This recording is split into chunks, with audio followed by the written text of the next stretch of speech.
Students, in this video we are going to discuss about process of controlling. So process of controlling means the systematic way by which controlling is worked, or what is the system of controlling. Okay, how you need to control of any kind of activity in your organization. So you need to follow a process. So it is our today's discussion. So I'll start with number one, the first step of process of controlling, that is called setting performance standard. In the last video I also told you that the controlling is nothing without planning. So in planning we have set the standard, that how much our future goal, or what is our future goal.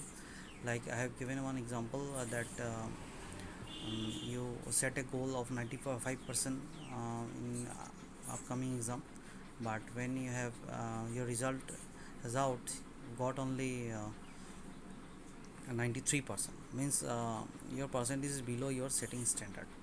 So that 95% is called your setting performance standard. So in controlling, first in step you have to set the performance standard. You have to means for controlling, for number one step, setting performance standard, you should go for planning. So from planning you need to take the standard which was set in that step. So once you know the standard which was set in planning step, you should go for the next step. And one thing again I would like to add here, that if there is no standard set in the initial stage, then there is nothing to measure in later stage. So for measuring the actual performance, there must be a setting standard. So this is the number one activity we need to do in controlling process, that we need to set the standard. That is not actually done, that is one idea which according to that we which we need to set the standard. मतलब कोई भी काम शुरू करने से पहले हमको एक स्टैंडर्ड सेट करना होगा, और अगर स्टैंडर्ड ही सेट नहीं करेंगे तो हम उसको मेजर कैसे करेंगे. तो मेजर करने के लिए पहले हमको क्या करना पड़ेगा, we need to set the standard, performance standard. So एक बार अगर परफॉर्मेंस स्टैंडर्ड हमने सेट कर लिया, so we should move on to our next topic, that is called next step, measurement of actual performance. So अभी हम लोग ने एक स्टैंडर्ड सेट किया था नंबर वन में. अभी हम देखेंगे कि एक्चुअली हमारा कितना मतलब रिज़ल्ट आया है. कितना रिज़ल्ट आया मतलब सपोज़ जो मैंने बोला था 95% मैंने सेट किया था, वो मेरा सेट किया हुआ परसेंटेज था, बट रियल में मुझे कितना मार्क मिला है, 95 मिला है, 96 मिला है, 93 मिला है. Based on that I need to set the actual performance standard. So हम एक्चुअल में इसको मेज़र करेंगे, मतलब जो कि देखेंगे कि हमको कितना मिला है. ठीक है, तो सपोज़ मैं पकड़ लेता हूँ फॉर एग्जांपल यहाँ पे 90, तुमको 90 ही मिला है. तुमने सेट किया था 95, तुमको 90 मिला है. ठीक है, तो अभी हमारे पास दो स्टैंडर्ड है. एक हो गया जो मैंने पहले सेट किया था, प्लानिंग से लिया था मैंने, और सेकेंड जो मैंने अभी एक्चुअल में मुझे मिला है. दोनों मेरे पास है. ये दोनों मिलने के बाद we are moving towards the our third step of controlling. So as you have seen in the third step of controlling, यहाँ पे लिखा है comparing actual performance with standard. अभी हमारे पास दोनों हैं. पहले मैंने स्टैंडर्ड सेट किया था, वो भी है, और एक्चुअल परफॉर्मेंस वो भी नंबर टू जो स्टेप था उसमें मुझे वो भी मिल गया है. अभी मैं जो सेटिंग स्टैंडर्ड था उसके साथ एक्चुअल परफॉर्मेंस को मैं कंपेयर करूँगा. कंपेयर मतलब मेज़र करूँगा. ओके, तो दोनों मेज़र करने के बाद हमको मिल जाएगा कि मेरा परफॉर्मेंस अच्छा था या बुरा था. So we are going to measure our actual performance with the setting standard. So what is our setting standard? 95%. And suppose actual performance is 90%. So you have seen that whatever your setting standard in 95%, that is your setting standard, according to that you did not get the that kind of standard, you got only 90%. So ultimately 5% below mark you got. So ultimately you need to what make one measure that what is the main problem, what is the main problem for what you are getting less than 95%.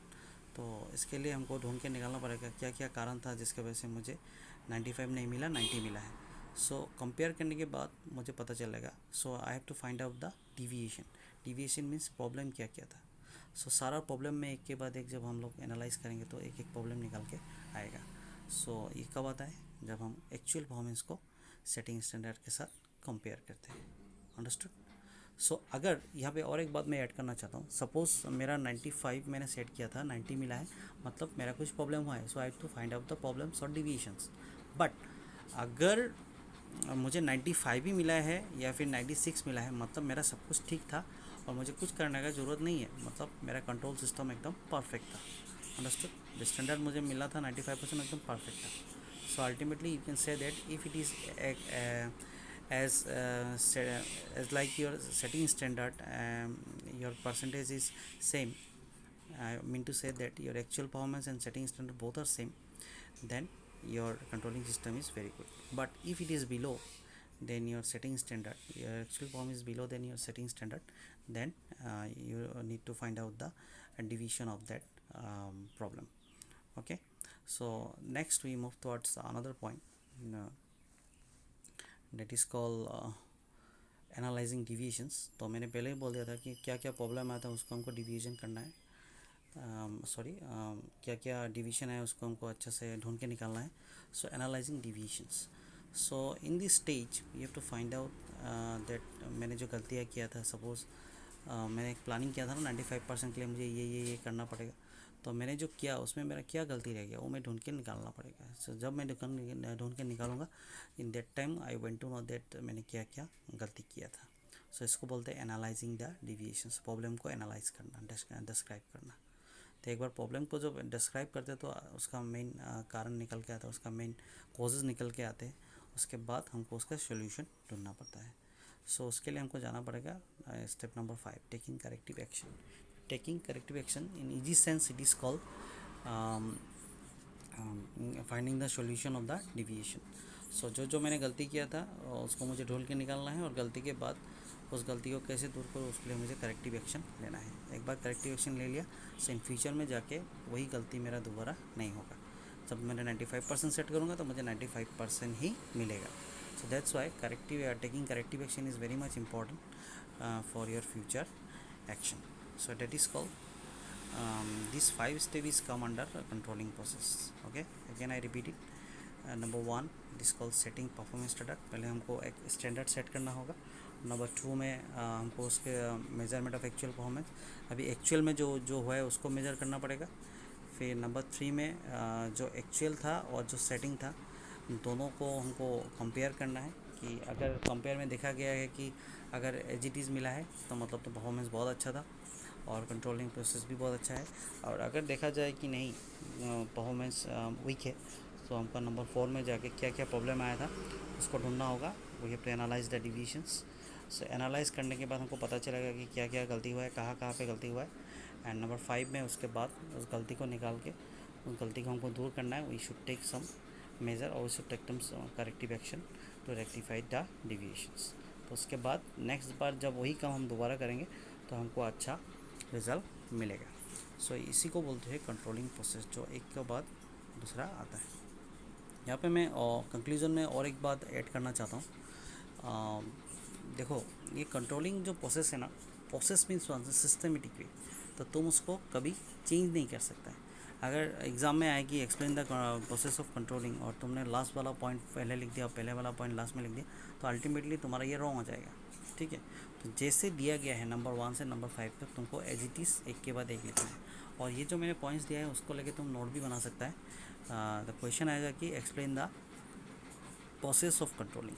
ठीक है, पहले हमको standard set करना है, फिर जाके actual performance को हमको वहाँ पे रखना है, फिर दोनों को कंपेयर करना है, फिर दोनों कंपेयर करने के बाद अगर result according to setting standard अगर परफेक्ट आया है तो तुम्हारा कंट्रोलिंग अच्छा था, अगर नहीं आया है तो तुमको नेक्स्ट स्टेप में जाके क्या क्या गलती आया है उसको एनालाइज़ करना है। एनालाइज़ करने के बाद जो प्रॉब्लम निकलेगा उस प्रॉब्लम का ऊपर तुमको सोल्यूशन ढूंढना है, और सोल्यूशन ढूंढने के बाद तुमको उसका सोल्यूशन को वहाँ पे तुमको अप्लाई करना है। अप्लाई करने के बाद नेक्स्ट टाइम जब वही काम करोगे तो तुम्हारा रिज़ल्ट तो एकदम परफेक्ट आएगा। सो ये छोटा सा एग्जांपल देके मैंने समझाया है प्रोसेस ऑफ कंट्रोलिंग। अगर कुछ भी समझ में नहीं आया, if you are not able to understood any point और any means any part of this topic, then your means questions और queries are most welcome। तुम लोग कभी भी मुझे कॉल करके या फिर मैसेज करके पूछ सकते हो, मैं उसको फिर से कुछ दूसरा एग्जांपल देके दूर करने का कोशिश करूँगा। So thank you so much for showing this presentation. Thank you.